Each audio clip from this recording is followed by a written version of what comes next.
Welcome students. तो आज हम स्टार्ट करेंगे 12th केमिस्ट्री का चैप्टर 2 जिसका नाम है वैद्युत रसायन। वैद्युत रसायन में हमारा जो फर्स्ट टॉपिक है वो है वैद्युत रासायनिक सेल। तो आज हम पढ़ेंगे वैद्युत रासायनिक सेल होता क्या है। वैद्युत रासायनिक सेल, वैद्युत रासायनिक सेल को हम और सारे नेम से भी जानते हैं। जैसे अगर आपके पास आ जाए कि गैल्वेनिक सेल या डैनियल सेल, तो ये भी वैद्युत रासायनिक सेल ही है। कहीं आप लोग कंफ्यूज हैं कि ये तो अलग है ये अलग है, लेकिन ये सब सेम ही होते हैं। मैं आप लोगों को यहाँ लिख देती हूँ कि गैल्वेनिक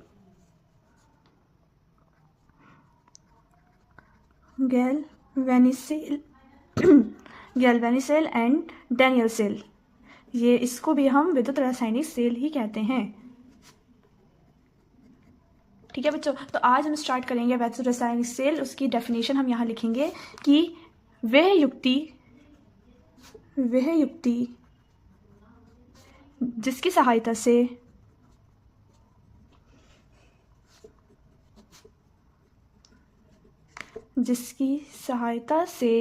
रासायनिक ऊर्जा को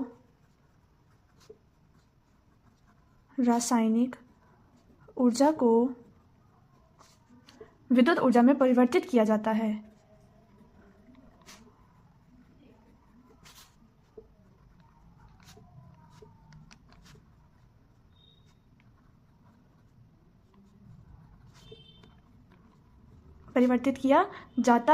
तो वह हमारा क्या कहलाता है, उसे ही हम वैद्युत रासायनिक सेल कहते हैं। गैल्वेनिक सेल या डैनियल सेल कहा जाता है।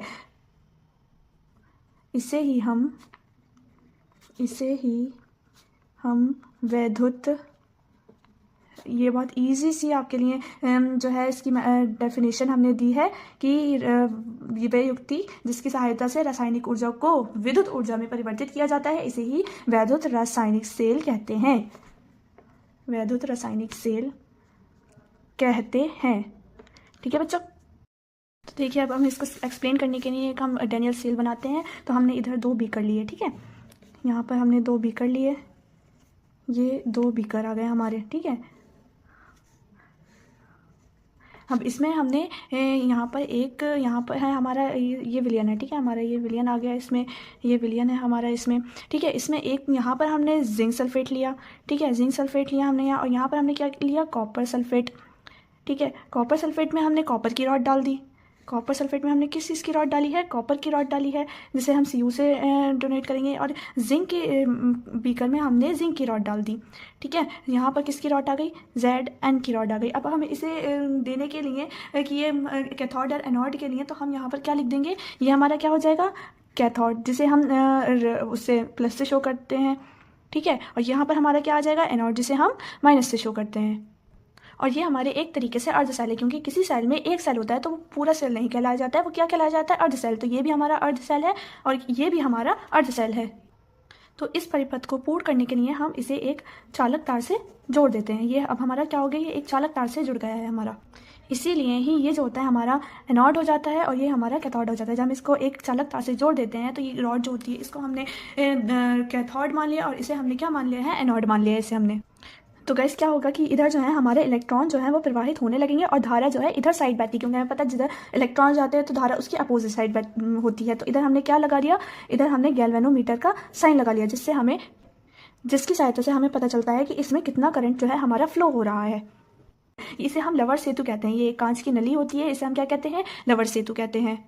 तो देखिए क्या होता है, मैंने आप लोगों के लिए यहाँ पर एक डायग्राम बना दिया है। तो देखिए इसमें हमने 2 पात्र लिए हैं, एक में जिंक सल्फेट है और एक दूसरे विलियन में हमारा क्या है, कॉपर सल्फेट है, ठीक है। कॉपर सल्फेट के विलियन में जिंक और रॉड लगा दिया, जिससे कॉपर सल्फेट के ऊपर हमने कॉपर का रॉड लगा दिया, ठीक है। और इतना क्लियर है हमें, और जिंक सल्फेट के ऊपर हमने जिंक का लगा दिया। अब इसे हम एक चालक तार से जोड़ते हैं, तो इसे एक रबर सेतु की सहायता से हम जोड़ देते हैं, जिसे ये कहते हैं लवर सेतु, ठीक है, सॉरी लवर सेतु कहते हैं। इसे कांच की नली होती है जिसमें अगर और KCl होता है, ना यहाँ गर्म करके इसे भर देते हैं, और NO3 है एक ऐसा, मतलब गर्म करके भर देते हैं, जिससे निर्माण हो जाता है कि जो उदासीनता को बनाए रखता है। उदासीनता है कि मतलब कि आयन की कम्युनिकेशन को परिपथ पूर्ण करता है। कुल मिलाकर के अब देखो थोड़ा सा इसमें होता है क्या है कि वास्तव में इसे एक एनोड क्यों कहा जाता है, इसे जो है कैथोड क्यों कहा जाता है। अब हम देखेंगे कि ये सबसे मेन जो है डाउट रखता है कि हमारे ये एनोड को माइनस को दर्शाता है, माइनस को, ठीक है, और कैथोड जो है हमारे प्लस को दर्शाता है। इसी कारण कि आप लोग लिख सकते हैं कि इलेक्ट्रोड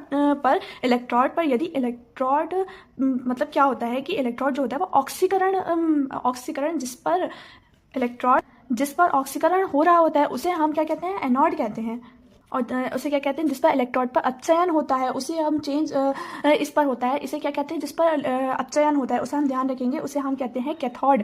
ठीक है, अब नोट डाउन कर लेना आप इसको कि जिस इलेक्ट्रोड पर ऑक्सीकरण हो रहा होता है उसे हम ऑक्सीकरण, जहाँ पर वो कहलाएगा एनोड, और जहाँ पर अपचयन होगा वो हमारा क्या कहलाएगा, कैथोड। ठीक है, अब आपको एनोड और कैथोड के बारे में भी समझ में आ गया होगा।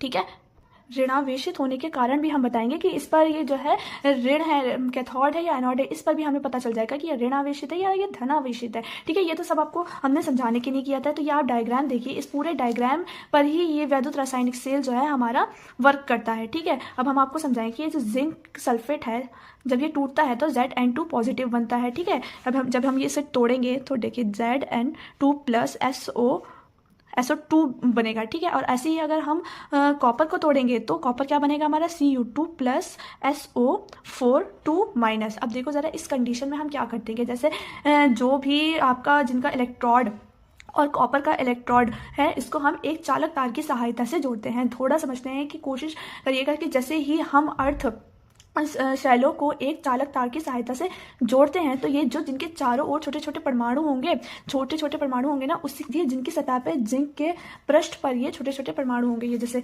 जिंक है इसकी छोटे छोटे सतह पर ये छोटे छोटे परमाणु हैं हमारे। ठीक है, इन परमाणुओं पर क्या होता है कि जिंक देखिए मैं इधर लिख लेती हूँ, Zn पॉजिटिव हो जाता है, Zn पॉजिटिव हो जाता है, और इधर जो होता है Zn निगेटिव हो जाता है। इधर जो हमने छोटे छोटे अणु परमाणु बनाए तो एक जगह पर पॉजिटिव हो जाता है और एक जगह पर क्या हो जाता है, नेगेटिव हो जाता है। तो हमने आपको बताया कि किसी भी क्रिया में इलेक्ट्रॉन निकल रहा है, इलेक्ट्रॉन बाहर जा रहा है तो वहाँ क्या होगा, ऑक्सीकरण होगा। ठीक है, तो आपको ये समझ में आ गया होगा। तो फिर हम देखेंगे कि ये जो इलेक्ट्रॉन है वो कहाँ जाने लगते हैं, वो इधर आने लगते हैं। ठीक है, अब ये जो Zn हमारा टूटा है, ये Zn हमारा कहाँ आ जाएगा, यहाँ आ जाएगा Zn2, यहाँ हम लिख देंगे Zn2, और जो हमारा इलेक्ट्रॉन है वो इधर से लेकर इधर से यहाँ पर आ जाएंगे। ठीक है, बस इतना सा है हमारा ये कॉन्सेप्ट।